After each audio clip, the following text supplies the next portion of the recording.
Friends Trump అయితే ఇండియాని మరోసారి ఇండైరెక్ట్ గా టార్గెట్ చేశాడు. అండ్ మనం ఈ విషయంలో అసలుకి ఆశ్చర్యపడాల్సిన పనే లేదు. రీసెంట్ టైమ్స్ లో ట్రంప్ ఏం చేస్తున్నాడో ట్రంప్కే అర్థం కావట్లేదు. అండ్ మనం చూసుకున్నట్టయితే ఫ్రైడే ఈ H1B వీసాస్ మీద ఛార్జెస్ అయితే ఇంప్లిమెంట్ చేశాడు. అండ్ సండే నుంచి అది అప్లికబుల్ కూడా అయింది. అండ్ మన ఇండియన్స్ ఫ్యూచర్ ఏంటి, మన ఇండియన్ కంపెనీస్ ఫ్యూచర్ ఏంటి, అమెరికాలో ఉన్న వాళ్ళ పరిస్థితి ఏంటి అని అన్ని డీటెయిల్గా ఎక్స్ప్లెయిన్ చేద్దాం. అండ్ నా సైడ్ నుంచి స్మాల్ రిక్వెస్ట్ ఫ్రెండ్స్, మన వీడియోస్ అన్న ఫస్ట్ టైం చూస్తున్నట్టయితే మన కంటెంట్ మీకు కొంచెం వాల్యూ అనిపిస్తే కింద ఉన్న సబ్స్క్రైబ్ బటన్ అయితే సబ్స్క్రైబ్ చేసి సపోర్ట్ చేయండి. Thank you very much. ఈ H1B వీసా అనేది ఒక స్పెషల్ వర్కింగ్ వీసా అని మన అందరికీ తెలుసు.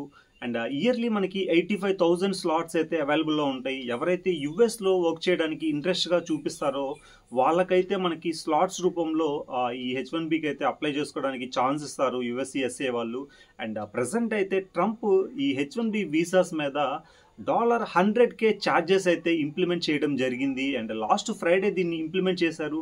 అండ్ నిన్న సండే నుంచి ఇది అప్లికబుల్ కూడా అయిపోయింది ఆల్రెడీ. మేబీ ఈ నెక్స్ట్ డిసెంబర్ సైకిల్ కానీ ఈ మార్చ్ సైకిల్ కానీ ఈ $100K ఛార్జెస్ అయితే అప్లై అవబోతున్నాయి. అంటే అక్షరాల 90 లక్షలు అయితే మనం పే చేయాలి. అండ్ ఎవరైతే ఈ H1B స్లాట్ వేస్తారో వాళ్ళైతే వాళ్ళ ఎంప్లాయీకి $100K పే చేయాల్సి వస్తుంది యుఎస్సిఎస్సిఐకి. ప్లస్ మనం పాస్ట్లో చూసుకుంటే ఈ యుఎస్సిఎస్ఏ వాళ్ళు ఒక్క H1B స్లాట్కి అరౌండ్ $1,500 అయితే అఫీషియల్గా ఛార్జెస్ అనేది తీసుకునేవాళ్ళు. బట్ మనం ఇప్పుడు చూస్తే డైరెక్ట్గా $100Kకి ఒక్కసారిగా హైక్ అనేది నిజంగా చాలా ఘోరమైన విషయం. అండ్ చాలామంది ఎఫర్ట్ చేయలేరు కూడా. అండ్ మనం ప్రాసెస్ పరంగా చూసుకుంటే కొంతమంది కన్సల్టెన్సీ చార్జ్ చేయించుకుంటారు. అండ్ కొంతమంది అయితే కంపెనీ ఎంప్లాయీస్కి వాళ్ళంతటి వాళ్ళే ఆన్ సైట్ రిజిస్ట్రేషన్ అనేది చేస్తారు. అండ్ కంపెనీస్ అయితే ఎంప్లాయీ దగ్గర ఎటువంటి ఛార్జెస్ అయితే తీసుకోరు. అండ్ ఎవరైతే వాళ్ళ ఓన్ ఇంట్రెస్ట్తో కన్సల్టెన్సీ వాళ్ళ చేత అయితే ఈ H1B స్లాట్ అయితే వేయించుకుంటారో వాళ్ళ దగ్గర నుంచి అరౌండ్ 5 to 10 lakhs అయితే కన్సల్టెన్సీ వాళ్ళు ఛార్జ్ చేయడం జరుగుతుంది. అండ్ మళ్ళీ ఇంకో విషయం ఏంటంటే ఈ కన్సల్టెన్సీ వాళ్ళు 5 to 10 lakhs ఛార్జ్ చేసి కూడా ఆ పర్టికులర్ ఎంప్లాయీకి ప్రాసెస్ అంతా కరెక్ట్గా చేస్తారా లేదా అనేది కూడా డౌటే. అండ్ చాలా ఫ్రాడ్స్ అయితే జరిగాయి ఈ విషయంలో. అండ్ బట్ యుఎస్ అయితే ఇక్కడే రీసెంట్గా యాక్షన్ తీసుకోవడం జరిగింది. లాస్ట్ ఇయర్ చూసుకుంటే ఎన్నో డూప్లికేట్ H1B స్లాట్స్ అయితే వేయడం జరిగింది. అందుకని దీన్ని రిస్ట్రిక్ట్ చేయాలని చెప్పి ఈ ఛార్జెస్ అయితే వేసామని చెప్పి కొంతమంది అయితే అనఫీషియల్గా మనకి చెప్తున్నారు. మనకి H1B ఇమిగ్రేషన్ స్టాట్స్ చూసుకుంటే యుఎస్లో ఆల్మోస్ట్ 1.3 మిలియన్ మెంబర్స్ అయితే H1B ఇమిగ్రెంట్స్ ఉన్నారు. దాంట్లో 70% ఆఫ్ ఇండియన్సే ఉన్నారు. అంటే అక్షరాల 9 లక్షల మంది ఈ H1B ఇమిగ్రెంట్స్ ఇండియన్సే ఉన్నారు. అండ్ అక్కడే యుఎస్ వాళ్ళకి బాగా కోపం వచ్చిందని చెప్పచ్చు. అండ్ దీనివల్ల వాళ్ళకి జాబ్స్ అయితే తగ్గుతున్నాయి. అండ్ మన వాళ్ళంటే తక్కువ పే తోటి జాబ్లో జాయిన్ అవుతారు. అండ్ దీనివల్ల రిక్రూటర్స్ ఇండియన్స్కి ఎక్కువ ప్రిఫరెన్స్ ఇస్తారు ఈ H1Bs అప్లై చేసేటప్పుడు. అండ్ 2 lakhs ఇవ్వాల్సిన చోట 1 lakh ఇస్తే ఈ రిక్రూటర్స్కి ఆ కంపెనీకి కూడా చాలా ప్రాఫిట్ వస్తుంది. అండ్ అందుకని ఎక్కువ H1B యూజర్స్కి ఇండియాని ప్రిఫర్ చేస్తారు. బట్ ఇప్పుడు ఈ యుఎస్ వాళ్ళు అయితే దీని మీద కన్నేసి ఈ రూల్ అయితే తీసుకురావడం జరిగింది. ఎంత తక్కువ శాలరీ తీసుకొని వాళ్ళకి వర్క్ చేసి పెట్టినా కానీ యుఎస్లో లైక్ అన్ఎంప్లాయ్మెంట్ రేట్ అయితే పెరిగిపోతుంది. అండ్ అది యుఎస్ గవర్నమెంట్కి అయితే నచ్చలేదు. అండ్ ట్రంప్ వర్డ్స్లో కూడా మనం రీసెంట్గా చూసాము. అండ్ బట్ ఇప్పుడు ఈ $100K ఛార్జెస్ ఏదైతే ఇంప్లిమెంట్ చేశారో ఖచ్చితంగా దీని తర్వాత ఆన్ సైట్ ఆపర్చునిటీస్ అనేవి నిజంగా చాలా తగ్గుతాయి.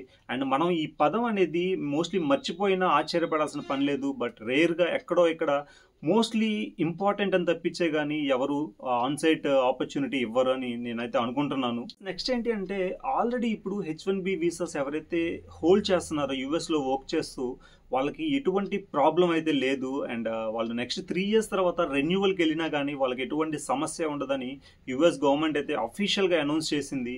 అండ్ ప్రజెంట్ ఈ రూల్స్ అన్ని కరెంట్లీ ఎవరైతే ఈ నెక్స్ట్ సైకిల్ నుంచి అప్లై చేయాలనుకుంటారో వాళ్ళకి మటుకే ఈ రూల్ అనేది అప్లికబుల్ అవుతాయి. అట్లీస్ట్ మనం ఇది కొంచెం హ్యాపీగా ఫీల్ అవ్వచ్చు. అట్లీస్ట్ H1B హోల్డర్స్ ఉన్న వాళ్ళని ట్రంప్ అయితే ఇబ్బంది పెట్టలేదని చెప్పి మనం కొంచెం హ్యాపీగా ఫీల్ అవ్వచ్చు. ట్రంప్ అయితే లాస్ట్ వీక్ యుఎస్కి సంబంధించిన కొంతమంది టాప్ MNC కంపెనీ CEOs తోటి ఒక డిన్నర్ మీట్ అయితే ఏర్పాటు చేశారు. అండ్ దాంట్లో ఈ పాసిబుల్ డిస్కషన్స్ అన్ని చేసి అండ్ వీళ్ళు ఈ H1B ఛార్జెస్ ఇంప్లిమెంట్ చేస్తున్నామని చెప్పి వాళ్ళతో డిస్కస్ చేసి అన్ని పాసిబిలిటీస్ థింక్ చేశాక ఈ ఛార్జెస్ అనేది ఇంప్లిమెంట్ చేశారని చెప్పి మనకి రీసెంట్గా అఫీషియల్గా అనౌన్స్ చేశారు. బట్ నిజంగా ఈ 100K ఫీజు ఏదైతే ఉందో ఖచ్చితంగా ఇండియన్ ఐటీ కంపెనీస్కి అయితే కొంచెం నష్టం అనేది చెప్పాలి. అండ్ ప్రజెంట్ యూఎస్ కంపెనీస్కి స్లైట్గా కొంచెం నెగోషియబుల్ అని చెప్పాలి. ఎందుకంటే ఈ ఇండియన్ కంపెనీస్ ఏదైతే మన యూఎస్లో ఉన్నాయో మోస్ట్లీ ఇక్కడ నుంచి ఆన్ సైట్ ఆపర్చునిటీకి తీసుకెళ్ళి మన వాళ్ళ చేత అక్కడైతే పని చేయించుకుంటారు. బట్ యూఎస్ కంపెనీస్ అయితే మోస్ట్లీ అక్కడ యూఎస్ పీపుల్నే వాళ్ళు హైర్ చేసుకోవడం జరుగుతుంది. అండ్ రేర్గా 10%లో ఒక 2% వాళ్ళు ఆన్ సైట్ ఆపర్చునిటీస్ అయితే ఇస్తారు. ప్లస్ దీనివల్ల యూఎస్ఏకి అడ్వాంటేజ్ ఏంటి అంటే ఇప్పుడు ఈ H1B ఛార్జెస్ ఏదైతే ఇంప్లిమెంట్ చేశారో ఈ H1B ఛార్జెస్ ఇంప్లిమెంట్ చేసిన తర్వాత ఈ ఆన్ సైట్ జాబ్స్ అనేవి ఖచ్చితంగా తగ్గుతాయి. కాబట్టి ఆ జాబ్ హైరింగ్ ఏదైతే ఉందో ఖచ్చితంగా వాళ్ళు యూఎస్ పీపుల్ని హైర్ చేసుకునే ఛాన్స్ ఎక్కువగా కనిపిస్తుంది. అండ్ మన స్టాట్స్ చూసుకున్నట్టయితే ఈ ఇయర్లీ 85,000K ఏదైతే H1B స్లాట్స్ ఉన్నాయో వాటిలో ఆల్మోస్ట్ మనకి ఒక 50-60% అంతా ఇండియన్సే H1B స్లాట్స్లో పిక్ అవుతారు. అండ్ ఇప్పుడు ఈ H1B ఏదైతే ఇప్పుడు రూల్స్ పెట్టారో వీటి వల్ల ఖచ్చితంగా ఈ పొజిషన్స్ అన్ని తగ్గే ఛాన్స్ అయితే ఉన్నాయి. ఇప్పుడు ఆ 45-50K జాబ్స్ ఏవైతే ఉన్నాయో అవన్నీ కూడా యుఎస్ ప్రజలకే వచ్చే ఛాన్స్ అయితే మనకు కనిపిస్తుంది. సో వాళ్ళకి అన్ఎంప్లాయ్మెంట్ రేట్ తగ్గే ఛాన్స్ అయితే చాలా ఎక్కువగా ఉంది. సో యుఎస్ ప్రజలు అయితే చాలా హ్యాపీగా ఉన్నారు నిజంగా దీనివల్ల ఖచ్చితంగా కంపెనీస్కి లాస్ వచ్చే ఛాన్స్ చాలా ఎక్కువగా కనిపిస్తుంది. ఎందుకంటే మన ఇండియన్స్ అయితే తక్కువకి పనిచేస్తారు కాబట్టి వాళ్ళు సర్దుకొని పోతారు. బట్ యుఎస్ ఎంప్లాయీస్ అయితే ఖచ్చితంగా వాళ్ళు 2 lakhs డిమాండ్ చేస్తారంటే ఖచ్చితంగా వాళ్ళకి 2 lakhs ఇవ్వాలి. సో తదుపరి వీళ్ళకి ప్రాఫిట్స్ అయితే తక్కువగా ఉంటాయి. ఈ చిన్న చిన్న కంపెనీస్ ఏవైతే ఉన్నాయో వాళ్ళైతే ఖచ్చితంగా షట్ డౌన్ చేసుకునే ఛాన్సెస్ ఉన్నాయి. అండ్ ఫ్యూచర్లో ఖచ్చితంగా చాలా కంపెనీస్ అయితే యూఎస్లో షట్ డౌన్ చేసి కొన్ని కంపెనీస్ ఇండియాకి షిఫ్ట్ అయ్యే ఛాన్సెస్ కూడా మనకు కనిపిస్తున్నాయి.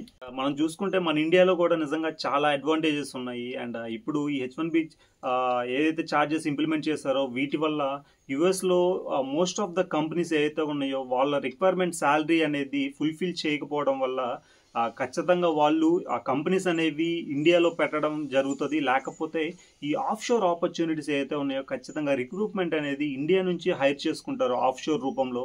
సో తదుపరి మనకి కొన్ని జాబ్ ఆపర్చునిటీస్ అయితే క్రియేట్ అవుతాయి. అండ్ మన ఎకనామిక్ కూడా కొంచెం పాసిబుల్ హైక్ అయితే చూస్తాం మనం. ప్రజెంట్ అయితే నిజంగా ఇండియాలో అయితే కొంచెం డిసడ్వాంటేజ్ అని చెప్పాలి. ఎందుకంటే ఈ H1B ఛార్జెస్ ఏదైతే ఇంప్లిమెంట్ చేశారో ఖచ్చితంగా దీనివల్ల డిసడ్వాంటేజ్ అయితే ఉంది. ప్రజెంట్ నిజంగా జాబ్ మార్కెట్ అనేది కొంచెం డౌన్ ఫాల్ అయితే పడుతుంది ఖచ్చితంగా ఈ H1B వీసాస్ మీద ఛార్జెస్ అయితే ఇంప్లిమెంట్ చేశారని.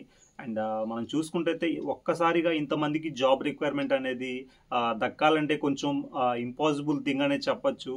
బట్ స్టిల్ ఇప్పుడు ప్రజెంట్ ఎవరైతే ఫ్యూచర్లో కానీ ఇప్పుడు యుఎస్ వెళ్ళాలనుకున్న వాళ్ళు ఉంటే ఖచ్చితంగా ఈ H1B మీద ఆప్షన్ కొంచెం డిపెండెన్సీ తగ్గించి ఏదైనా మాస్టర్స్ కానీ ఇలాంటిది ఏదైనా చూస్ చేసుకోండి. సో నెక్స్ట్ 2 years మీకు మాస్టర్స్ కంప్లీట్ అయ్యేలోపు ట్రంప్ ఉంటాడో లేదో ఖచ్చితంగా తెలీదు. సో దాన్ని బట్టి కొంచెం పాసిబుల్గా మనకి మంచి జరిగే ఛాన్స్ అయితే ఉంది అని నేను అనుకుంటున్నాను. ఒకసారి మీరు థింక్ చేయండి దీని గురించి. రీసెంట్ టైంలో ట్రంప్ ఎలాంటి డిసిషన్ తీసుకుంటున్నారో కనీసం ఎవరూ గెస్ చేయలేకపోతున్నాం. అండ్ ఎటువంటి డిసిషన్ తీసుకున్నా మనకి ఇండియాకి అగెన్స్ట్గా తీసుకున్నట్టే మనకైతే ఖచ్చితంగా అనిపిస్తుంది. అండ్ ప్రజెంట్ అయితే ఈ H1B ఛార్జెస్ అయితే ఇంప్లిమెంట్ చేశారో దీనికి అగెన్స్ట్గా యుఎస్ కోర్టులో అయితే ఒక సూట్ వేసే ఛాన్స్ అయితే ఉంది. సో యుఎస్ సంబంధించిన కొంతమంది అటార్నీస్ అయితే దీనికి అగెన్స్ట్గా ఫైట్ చేసే ఛాన్స్ ఉందని చెప్పి మనకైతే ఎక్స్పర్ట్స్ చెప్తున్నారు. అండ్ నిజంగా కమింగ్ డేస్లో మనకి దీనికి ఆన్సర్ అయితే దొరకాలి. బట్ స్టిల్ ప్రజెంట్ అయితే కొంచెం జాబ్ పరంగా కానీ H1B వీసాస్ పరంగా కానీ చాలా మందికి కొంచెం డిసప్పాయింట్ అయితే ఉంటుంది. బట్ స్టిల్ మనం ఈ టైంలోనే గట్టిగా ఉండాలి, స్ట్రాంగ్గా ఉండాలి. అండ్ కొంచెం ఆల్టర్నేట్ ఆప్షన్స్ మనకి చాలా ఉన్నాయి. అండ్ వేరే కంట్రీస్ కూడా ఉన్నాయి. ఏదైనా మనం ఆన్ సైట్ ఆపర్చునిటీస్ కానీ లేకపోతే ఏదైనా అబ్రాడ్ లైక్ ఆప్షన్స్ ఉంటే ఖచ్చితంగా వేరే కంట్రీస్ కూడా మనకు ఉన్నాయి. ఖచ్చితంగా చూస్ చేసుకొని కొంచెం జాగ్రత్తగా థింక్ చేసి మీరు డిసిషన్ అనేది తీసుకోండి. అండ్ మనం ఎటువంటి డిసప్పాయింట్ అయితే పడాల్సిన అవసరం లేదు. మన గవర్నమెంట్ కూడా యుఎస్సిఎస్సి తోటి ప్రజెంట్ దీని గురించి డిస్కషన్స్ అయితే చేస్తుంది. మన స్పోక్స్ పర్సన్ అయితే అఫీషియల్గా అనౌన్స్ చేశారు. సో మనం కనీసం మేబీ ఒక 1 or 2 weeksలో కొంచెం ఏదైనా అఫీషియల్ అనౌన్స్మెంట్ చేసే ఛాన్స్ అయితే ఉంది. అండ్ మనందరం వెయిట్ చేసి చూడాలి ఖచ్చితంగా ఎలా ఉంటుందో ఏంటో. ఫ్రెండ్స్ ఈ ఓవరాల్ ఇష్యూ గురించి మీరేమనుకుంటున్నారో నాకు కమెంట్స్లో చెప్పండి. అండ్ నాకు తెలిసినంత వరకు నా పాయింట్ ఆఫ్ వ్యూలో నేను ప్రతి ఒక్కటి ఎక్స్ప్లెయిన్ చేశాను. అండ్ అంతే ఫ్రెండ్స్, మన వీడియోస్ కానీ మీకు కొంచెం వాల్యూ అనిపిస్తే కింద సబ్స్క్రైబ్ బటన్ నొక్కి సపోర్ట్ చేయండి. And thank you very much for your support friends. And take care, bye, జై హింద్, సైనింగ్ ఆఫ్ ఫ్రెండ్స్.